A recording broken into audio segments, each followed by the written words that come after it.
Good morning friends, Malti cooking ಚಾನಲ್ಗೆ ಎಲ್ರಿಗೂ ಸ್ವಾಗತ. ನಾನು ನನ್ನ ನೆಕ್ಸ್ಟ್ ವಿಡಿಯೋಗಳಲ್ಲಿ ಬ್ಲಡ್ ಶುಗರ್ ಲೆವೆಲ್ಸ್ನ ಹೇಗೆ ಕಂಟ್ರೋಲ್ನಲ್ಲಿ ಇಟ್ಕೊಳ್ಬೇಕು ಅನ್ನೋದ್ರ ಬಗ್ಗೆ ಕೆಲವು ವಿಡಿಯೋಗಳನ್ನ ತೋರಿಸ್ತಾ ಇದ್ದೀನಿ.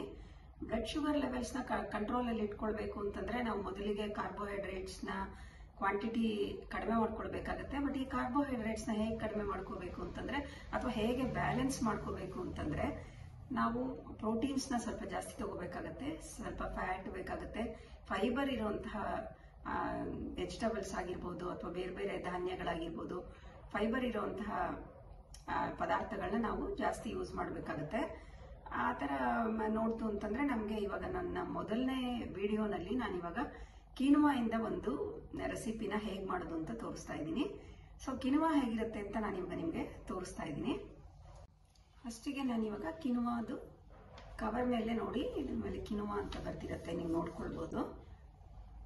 ಕಿನುವಾ ಒಳಗಡೆ ಹೇಗಿರುತ್ತೆ ಅಂತ ಕೂಡ ನಾನು ನಿಮಗೆ ತೋರಿಸ್ತೀನಿ. ಸೊ ಇದು ಕಿನುವಾ ಅಂತ ಅನ್ನೋದು ಇದು ಒಂದು ಧಾನ್ಯ. ಆ್ಯಕ್ಚುಲಿ ಇದೊಂದು ಧಾನ್ಯ ಥರ, ನಿಮ್ಮ ನವಣೆ ಎಲ್ಲ ಬರುತ್ತಲ್ಲ, ನೋಡೋಕ್ಕೆ ಹಾಗೆ ಅನಿಸಿದ್ರು ಇದು ಬೇರೆ ಥರದ್ದೊಂದು ಹೋಲ್ ಗ್ರೈನ್ಸ್ ಅಂತಾರಲ್ಲ, ಸೊ ಆ ಥರನೇ ಇದೊಂದು ಧಾನ್ಯ ಇದು. ಮತ್ತೆ ನಿಮಗೆ ಬ್ಯಾಕ್ ಸೈಡ್ನಲ್ಲಿ ನೋಡ್ತು ಅಂತಂದರೆ ಇದರಲ್ಲಿ ಕಾರ್ಬೋಹೈಡ್ರೇಟ್ಸ್ ಎಷ್ಟಿದೆ ಮತ್ತು ಪ್ರೋಟೀನ್ ಎಷ್ಟಿದೆ ಎಲ್ಲ ವಿವರಗಳನ್ನ ಇದರಲ್ಲಿ ಕೊಟ್ಟಿದ್ದಾರೆ. ಮತ್ತು ಮೇಯ್ನ್ ಆಗಿ ಇದರಲ್ಲಿ ಇದು ಗ್ಲೂಟನ್ ಫ್ರೀ ಇದೆ. ಸೊ ಗ್ಲೂಟನ್ ಫ್ರೀ ಇರೋದ್ರಿಂದ ನಿಮಗೆ ಧಾರಾಳವಾಗಿ ಇದನ್ನ ಯೂಸ್ ಮಾಡ್ಕೊಳ್ಬಹುದು. ನಿಮ್ಮ ಬ್ರೇಕ್ಫಾಸ್ಟ್ಗಾಗಲಿ ಅಥವಾ ಈವನ್ ಲಂಚು ಎಲ್ಲದಕ್ಕೂ ಈ ಕಿನುವಾನ ನೀವು ಸಬ್ಸ್ಟಿಟ್ಯೂಟ್ ಆಗಿ ನೀವು ಯೂಸ್ ಮಾಡಬಹುದು. ರವಾ ಬದಲು, ರವಾ ಅಂದರೆ ಸ್ವಲ್ಪ ಜಾಸ್ತಿ ಕಾರ್ಬೋಹೈಡ್ರೇಟ್ಸ್ ಇರುತ್ತೆ. ಸೊ ಕಂಪ್ಯಾರಿಟಿವ್ಲಿ ಈ ಕಿನುವಾ ಅನ್ನೋದು ನಿಮಗೆ ಸ್ವಲ್ಪ ಹೆಲ್ಪ್ಫುಲ್ ಆಗಿರುತ್ತೆ. ಸೊ ಇದರಿಂದ ನಾನು ಇವತ್ತೊಂದು ಫಸ್ಟಿಗೆ ನಾನೊಂದು ಉಪ್ಮಾ ಮಾಡಿ ತೋರಿಸ್ತಾ ಇದ್ದೀನಿ. ಸೊ ನೋಡಿ ಫ್ರೆಂಡ್ಸ್, ಕಿನುವಾ ಈ ಥರ ಇರುತ್ತೆ. ಇದೊಂದು ಹೋಲ್ ಗ್ರೈನ್. ಇದು ನೋಡೋದಕ್ಕೆ ನವಣೆ ಅಂತ ಅನಿಸುತ್ತೆ, ಬಟ್ ನವಣೆ ಅಲ್ಲ. ಇದು 1 ಕಪ್ಪಷ್ಟು ನಾನು ಕಿನುವಾ ತೊಗೊಂಡಿದ್ದೀನಿ. ಅದಕ್ಕೆ ನಾನಿವಾಗ ಸ್ವಲ್ಪ ನೀರು ಹಾಕ್ಕೊಂಡು ಒಂದು 2-3 ಸತಿ ಇದನ್ನು ಚೆನ್ನಾಗಿ ತೊಳೆದಿಟ್ಕೊಳ್ತಾ ಇದ್ದೀನಿ ಇವಾಗ.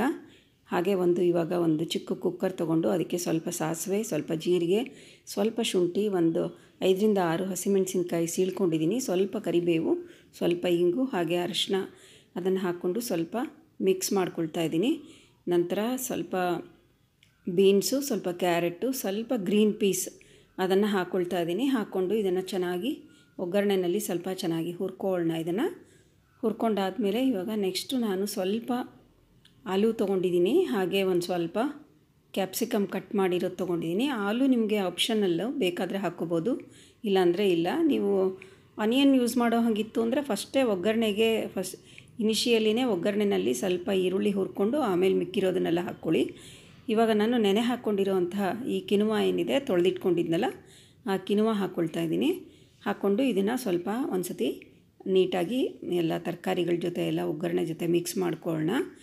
ಮಿಕ್ಸ್ ಮಾಡಿಕೊಂಡು ನಾನಿವಾಗ ಫ್ರೆಂಡ್ಸ್ ಈ ಕಪ್ಪಲ್ಲಿ ನಾನು ಕಿನುವಾ ತೊಗೊಂಡಿದ್ದೆ, ಸೇಮ್ ಕಪ್ಪಲ್ಲಿ ನಾನು 2 ಟೈಮ್ಸ್ ಅಷ್ಟು ಅಳತೆ ನೀರನ್ನು ಇವಾಗ ಹಾಕ್ಕೊಳ್ತಾ ಇದ್ದೀನಿ. ಹಾಕ್ಕೊಂಡು ಇದಕ್ಕೆ ಬೇಕಾದಷ್ಟು ಉಪ್ಪು, ಸ್ವಲ್ಪ ಕಾಯಿ ತುರಿ, ಹಾಗೆ ಒಂದು ಅರ್ಧ ನಿಂಬೆಹಣ್ಣನ್ನು ಇದಕ್ಕೆ ನಾನು ಹಿಂಡ್ಕೊಳ್ತಾ ಇದ್ದೀನಿ. ಹಿಂಡ್ಕೊಂಡು ಒಂದು ಸತಿ ಇದನ್ನು ಚೆನ್ನಾಗಿ ನಾವು ಮಿಕ್ಸ್ ಮಾಡ್ಕೊಳ್ಳೋಣ. ಮಿಕ್ಸ್ ಮಾಡಿಕೊಂಡು ಕುಕ್ಕರ್ ಮುಚ್ಚಿ ಒಂದು 2 ಟೈಮ್ಸ್ ಇದನ್ನು ಕೂಗಿಸ್ಕೊಳ್ಳೋಣ. ಇವಾಗ 2 ಸತಿ ಕೂಲಾಗಿದೆ ಫ್ರೆಂಡ್ಸ್. ಇದು ಓಪನ್ ಮಾಡಿಕೊಂಡು ಸ್ವಲ್ಪ ಕೊತ್ತಂಬರಿ ಸೊಪ್ಪು ಹಾಕ್ಕೊಂಡು ನಾವು ಇದನ್ನು ಚೆನ್ನಾಗಿ ಒಂದು ಸತಿ ಮಿಕ್ಸ್ ಮಾಡ್ಕೊಳ್ಳೋಣ.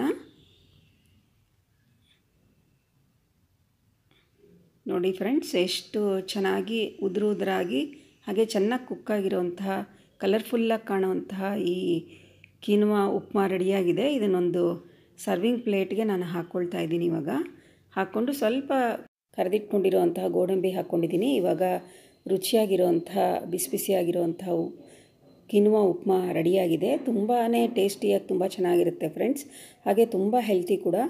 ನೀವು ಇದು ತಿಂದು ಆದಮೇಲೆ 1 ಅವರ್ ಬಿಟ್ಟು ನಿಮ್ಮ ಬ್ಲಡ್ ಶುಗರ್ ಲೆವೆಲ್ಸ್ನ ಕಂಪೇರ್ ಮಾಡಿಕೊಂಡ್ರೆ ನಿಮಗೆ ಗೊತ್ತಾಗುತ್ತೆ. ರವಾ ಉಪ್ಮಾ ತಿಂದಾದಮೇಲೆ ಬರುವಂಥ ರಿಸಲ್ಟ್ಸ್ ಆಗಿರಬಹುದು ಅಥವಾ ಕಿನುವಾ ಉಪ್ಮಾ ತಿಂದಾದಮೇಲೆ ಬರುವಂಥ ರಿಸಲ್ಟ್ಸ್ನಲ್ಲಿ ನಿಮಗೆ ತುಂಬ ಡಿಫ್ರೆನ್ಸು ಚೆನ್ನಾಗಿ ಗೊತ್ತಾಗುತ್ತೆ. ಮತ್ತು ಈ ಥರದ್ದೊಂದು ಕಿನುವಾ ಯೂಸ್ ಮಾಡಿ ಉಪ್ಮಾ ಮಾಡ್ಕೊಳ್ಳಿ. ನಿಮ್ಗೆ ಇಷ್ಟ ಆಯಿತು ಅಂದರೆ ಲೈಕ್ ಮಾಡಿ, ಶೇರ್ ಮಾಡಿ, ಕಮೆಂಟ್ ಮಾಡಿ, ಸಬ್ಸ್ಕ್ರೈಬ್ ಮಾಡಿ.